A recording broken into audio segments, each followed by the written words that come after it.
Fala, torcedor do Palmeiras. Chegando aqui com o pós-jogo da vitória do Verdão pra cima do São Paulo. Palmeiras 3-1 São Paulo. No clássico quem manda é o Verdão. Vamos acompanhar o choro da mídia. Quero trazer pra vocês esse corte aqui com o Vitor Birner chorando no pós-jogo aqui no Linha de Passe. Vamos dar uma olhada nesse programa que tá bem legal, créditos, link na descrição. Bora conferir tudo o que eles falaram da grande vitória do Palmeiras no clássico, meus amigos.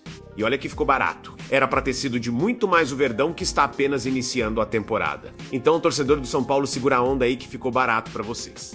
Mas agora, sem enrolação, deixa o seu like, inscreva-se no canal e vamos para o vídeo. Verdade. Palmeiras 3, São Paulo 1. Gustavo Zupac, muito boa Tudo noite. bem, Mota? Boa noite, companheiros. Uma ótima noite a fã de esportes. Um clássico interessante, acho que dá para chamar de um clássico bem jogado. A gente muitas vezes vê, especialmente em São Paulo, clássicos ruins. O clássico de hoje foi bom na Arena Barueri, bem jogado.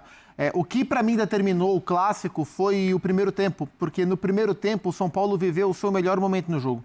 E ainda assim não foi o suficiente para o São Paulo conseguir construir uma vantagem que desse a ele conforto, né? O Palmeiras fez 1-0, o São Paulo buscou, o Palmeiras fez 2-1. Mesmo no melhor momento do São Paulo na partida, onde o time conseguiu agredir o Palmeiras bastante, com mais posse de bola, com mais volume, o Palmeiras encontrou mecanismos num jogo direto extremamente competente para buscar, para fazer 1-0 e depois para buscar o 2-1 e depois para fazer o 3-1 no segundo tempo, quando para mim faltou força e profundidade de elenco pro São Paulo e o Palmeiras teve mais tranquilidade para administrar. Um clássico, Mota, onde os dois, embora seja ainda começo de temporada e por motivos completamente diferentes, mas os dois chegaram de alguma forma pressionados. O Palmeiras sai respirando, o São Paulo sai ainda mais em crise. Eugênio Leal, muito boa noite. Boa noite, Felipe Mota, companheiros da mesa, fãs de esporte. Ainda encaro, claro, é um clássico, mas ainda encaro como pré-temporada para ambos. Como, por exemplo, você deixar de fora jogadores importantes e decisivos, como são os centroavantes e artilheiros das respectivas equipes. Vitor Roque e Caleri em banco de reservas. E outros, né? Como o Ferreira, também do São Paulo, que entra depois. Claro, minutagem, dosar a força, dosar a musculatura, mas eu acho que além disso o jogo teve um quê de, para usar uma expressão que antigamente era muito usada por aqui, um quê de bailarino, especialmente no primeiro tempo, com as defesas nem tão assim focadas, nem tão atentas em tudo, então foram várias oportunidades de gol de um lado a outro, coisa que não aconteceria se fosse um jogo realmente decisivo, de alta pressão do campeonato. Embora a gente entenda assim, o São Paulo está pressionado, o Palmeiras vinha pressionado por causa de um resultado. Sim. Fora Tanto que da é líder curva, do Paulista já. Fora da curva, o São Paulo sim é pressionado pelo risco que existe de rebaixamento depois de mais uma derrota, mas o São Paulo tem outras questões que cercam o time, questões institucionais, questões de elenco, já citado aqui pelo Zupac, questões de um técnico que também parece não estar sabendo manejar com o que tem, e é difícil o papel dele, é uma situação pouco confortável para o treinador no meio disso tudo, mas também não está conseguindo encaixar um São Paulo equilibrado. Mas é início de temporada. Só que no final da temporada passada também não era um time equilibrado. E os problemas não vão ser resolvidos, os demais não vão ser resolvidos da noite para o dia. Então eu achei um jogo ainda em clima de pré-temporada, com equipes que precisam evoluir e com menos foco do que seria um clássico totalmente à vera, como a gente já viu vários entre eles. Palmeiras 3, São Paulo 1. Boa noite, Vitor Birner. Tudo bem, Mota? Boa noite Tudo a bem. vocês, o Pac, o Eugênio, boa noite aos fãs e às fãs do esporte. O clássico foi muito divertido, porque o Palmeiras jogou mal, suficiente para ganhar do São Paulo com muitos méritos, uma vitória indiscutível, e o São Paulo foi péssimo. O São Paulo, com a bola, até conseguiu produzir alguma coisa no primeiro tempo, quando acerta a pressão na frente, aí incomoda um pouco o Palmeiras, mas o São Paulo defensivamente, e isso é o fruto do trabalho do Crespo, é uma tragédia. O São Paulo é um time que os jogadores correm muito, correm errado, os jogadores, isso é mais uma vez, eu vou dar informação aqui, não gostam do trabalho do técnico e não estão tirando o pé da bola, não falta esforço, estão lutando muito em campo para tentar cumprir uma ideia de jogo que eles não vão conseguir cumprir ao longo do ano. Isso é muito óbvio. O São Paulo não vai conseguir ter um time com os jogadores perseguindo individualmente em toda a temporada. O São Paulo não vai conseguir fazer um time que depende da marcação alta o tempo inteiro, 95 minutos por jogo para conseguir ter bons resultados. E o treinador ainda fica dispensando os jogadores que são importantes. Do outro lado, o Palmeiras eu acho que está abaixo ainda.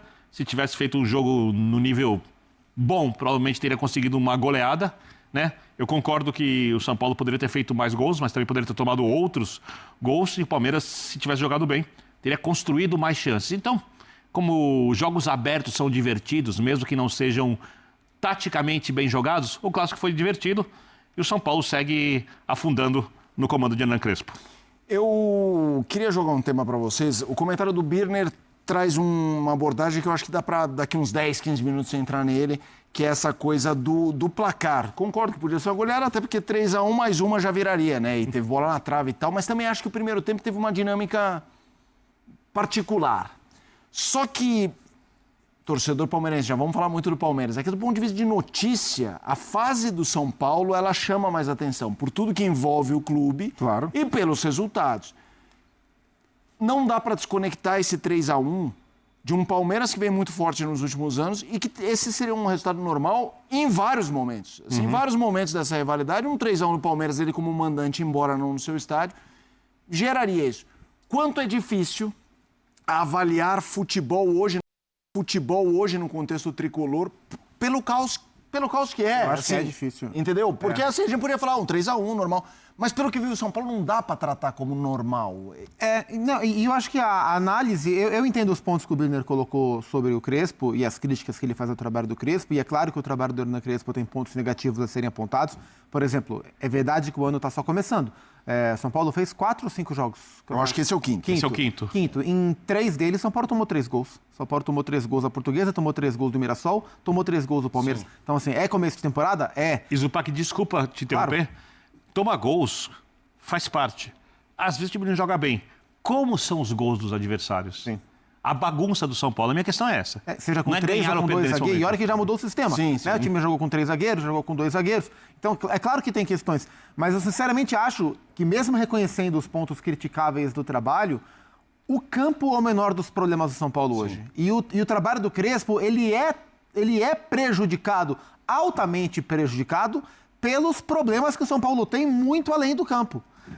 Os jogadores, assim, exemplo claro, na última temporada, né? Agora um pouco menos, mas na última temporada, a quantidade de jogadores que o Crespo não teve para trabalhar pelos problemas médicos que o São Paulo tinha e tem, isso impacta no trabalho dentro de campo. E a gente vê as últimas notícias do ano passado, do fim do ano passado, da crise do departamento médico de São Paulo, que tinham 2 departamentos médicos dentro do departamento médico e conflitos políticos por causa disso, médico aplicando caneta de emagrecimento irregular, sem a validação da Anvisa nos jogadores. Assim, a quantidade de problemas em esferas para além da parte técnica que interferem no trabalho técnico, elas são muito grandes, do ponto de vista econômico, do ponto de vista administrativo, do ponto de vista médico, do ponto de vista físico, e isso impacta em contratações. E aí isso você alia os erros que o técnico vai ter, porque ele vai ter, e você tem o São Paulo com muitos problemas. Por isso que eu acho que o fio, assim, a ponta desse novelo para você puxar, não é o Hernan Crespo. E os problemas que o São Paulo tem minam o que o São Paulo poderia ter de bom nas mãos do seu técnico. Então, eu acho que é tudo muito poluído. Eu concordo com a linha de raciocínio do Zupac quase toda. É óbvio que o São Paulo, em crise financeira e com todos os problemas, vai ter um elenco mais fraco do que poderia se fosse um clube bem administrado. É óbvio que quando os departamentos não funcionam do jeito profissional e do jeito mais literalmente sério no trato das coisas, isso impacta na qualidade do elenco, mas eu discordo do final. Eu acho que é exatamente nessa hora que você precisa de um técnico realista, de um técnico capaz de entender as situações. E eu não estou querendo falar que tem que voltar nem nada. Como entendi o Zubeldia, porque o São Paulo está nessa situação, ela foi sendo criada e construída por 5 anos na gestão Casares. Sim. E o São Paulo nunca teve um time tão mal treinado como tem hoje. Mal treinado, porque é uma utopia, é uma ideia que não tem como funcionar no futebol brasileiro em nenhuma equipe, com marcação individual o campo inteiro, não teve alternativas. Ele teve ano passado o Mundial de Clubes inteiro quase para trabalhar.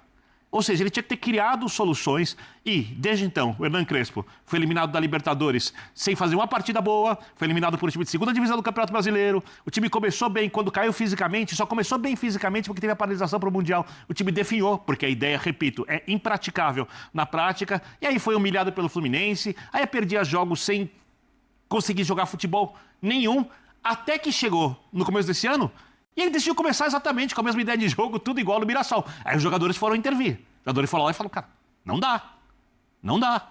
Sério, os jogadores já não gostam do trabalho, né? Já mandou recado para Lucas indiretamente, mandou recado para Caleri reclamando de jogadores experientes. Quando chegou no São Paulo, falou que não tinha nada a ver. Gestão é gestão, pergunta ao presidente, pergunta a quem manda no clube. Não é... eu não posso interferir nisso, esses jogadores que eu tenho para trabalhar, ele tem jogadores para trabalhar e está dispensando o Alisson para o Corinthians. Não tem a menor lógica. Ele tem um problema gravíssimo de saída de bola. O São Paulo hoje estava jogando bem com a bola no começo do jogo, mas tem problema de saída de bola. Quem faz a saída de bola bem no São Paulo? Jogadores do elenco. O Alisson que não está mais no elenco. Ele mandou o Alisson treinar separado, estava treinando separado, tá? Avisou o Alisson que ele não fazia parte dos planos e o Alisson decidiu ir para outro clube, onde ele vai jogar. Claro. O Alisson vai jogar o futebol de 2023 da Copa? Não precisa. O São Paulo vai fazer uma temporada de sobrevivência. E o técnico está impedindo. O técnico faz parte dos problemas do São Paulo hoje. O técnico é um problema gravíssimo do São Paulo hoje.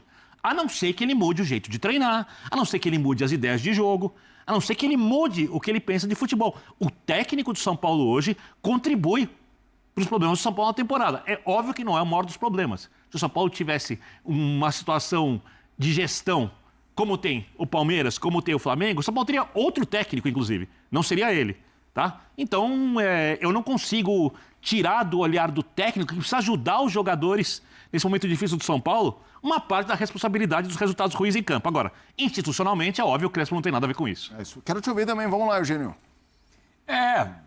Eu tendo a concordar com a linha de raciocínio do Birner. Porque ele... Da questão de bola, tática. De bola, a questão do Crespo em si. Sim. Porque, como eu falei agora há pouco, ele não chegou agora. 7 meses, né? Ele não encontrou o São Paulo nessa situação. O elenco também não tem muitas mudanças. Tem o Danielzinho. O elenco é basicamente o mesmo do ano passado. Com menos gente. Com menos gente. Mas os jogadores que estão lá são jogadores que, teoricamente, já conhecem o trabalho dele, já poderiam estar mais adaptados às ideias dele. E o time só anda para trás. O que foi dito aqui, São Paulo, essa semana, tomou 6 gols. Em 2 jogos. É algo preocupante. E, como o Birner falou, assim, a saída de bola, coletivamente, ela é desestruturada. Assim, ele toma o primeiro gol. Não é uma saída de bola que você tenha organização, porque, é óbvio, o adversário vai subir marcação, ou eu dou um bico para frente, ou eu sei o que eu vou fazer com a bola. Você não pode permitir o adversário crescer até te roubar a bola na entrada da área. E cadê a organização para isso? Não tem a organização para a saída de bola, bem orquestrada, nem para, agora eu vou dar um bico para tirar o perigo daqui. Então, o trabalho do Crespo é um trabalho mal avaliado.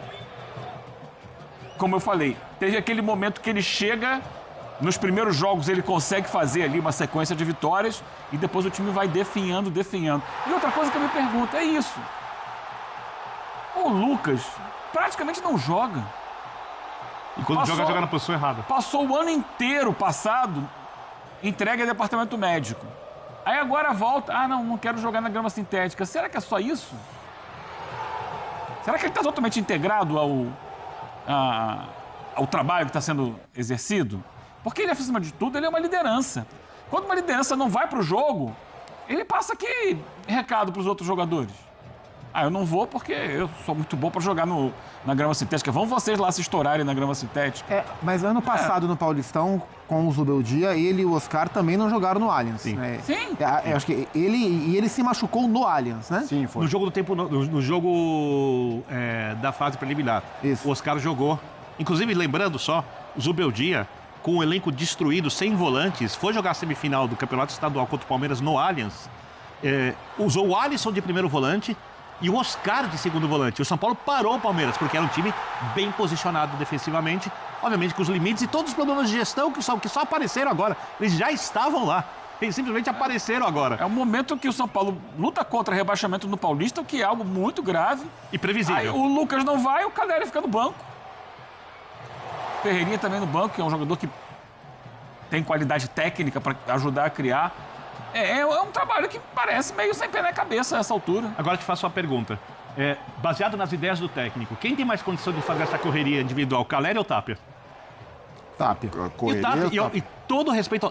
Cara, Tapia é um jogador guerreiro, esforçado, deixa tudo em campo. Eu não tenho nenhuma crítica a fazer à postura do Tapia. Obviamente, tecnicamente, ele é um jogador que deixa bastante a desejar, mas assim, é um profissional que merece todo o respeito do mundo. Então, como ele consegue correr mais que os outros nessa correria individual, pro técnico compensa mais até o Tapia do que o Calleri no time. Se as pessoas concordam com isso, eu respeito a opinião delas. Como eu sempre gosto de dizer, eu só tenho a minha. Eu não tenho a dos outros. Então eu respeito todas as opiniões. Mas ele faz isso? Mas não tem nenhuma lógica. Mas o Tapia faz isso? Com excelência? Não. Então, Mas ele faz o que pode. Pra mim, o que chama atenção, voltando E só mais até... uma coisinha, claro, um time tão bagunçado. Hoje eu poderia fazer várias críticas individuais. Poderia criticar o Bobadilha, poderia criticar o Arboleda. Eu me sinto, assim, não é constrangido. Eu me sinto um pouco injusto de ver um time tão bagunçado, sem bola, e criticar os jogadores que têm problemas de posicionamento de marcação ou de saída de jogo errada. Porque o time não tem ideias. Mas hoje, assim, o Calleri não ficou no banco porque o Crespo prefere o Tapia, né? Acho que era uma questão de adequação, né? O Calleri tá voltando de lesão, fez um jogo como titular, ele foi escalado contra a Portuguesa porque era o jogo que o São Paulo tinha mais chance de ganhar. E eu né? concordo com essa escolha. Pra tentar aproveitar a presença dele para garantir os 3 pontos e ficar no banco no jogo de gramado sintético contra um adversário melhor para usá-lo no segundo tempo. Isso me parece mais uma estratégia física do que propriamente uma escolha técnica. Então você acha que na estratégia do técnico... O Calleri é titular.